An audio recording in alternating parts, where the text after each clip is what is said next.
Were the founders right? Was their decision to rebel against the king a biblically justified moral and ethical decision? Now, we as Americans, I think often we just sort of take that for granted and we don't necessarily go into deep thought about it.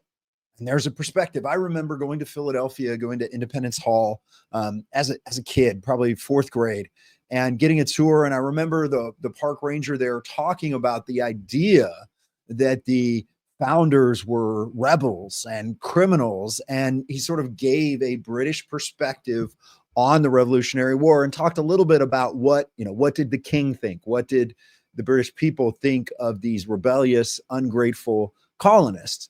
So as we think about that, there's things that we deal with in society today, and we think about, were they evil men? Should we cancel them historically or not?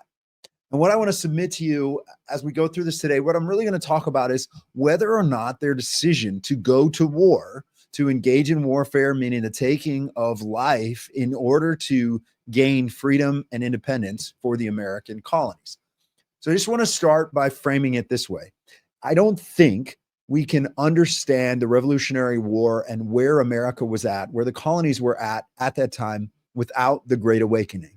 Understand the Great Awakening was a revival of people coming to Christ, accepting Christ, and really it was a return to theology and a deep understanding of theology and how Christ applies to all of life.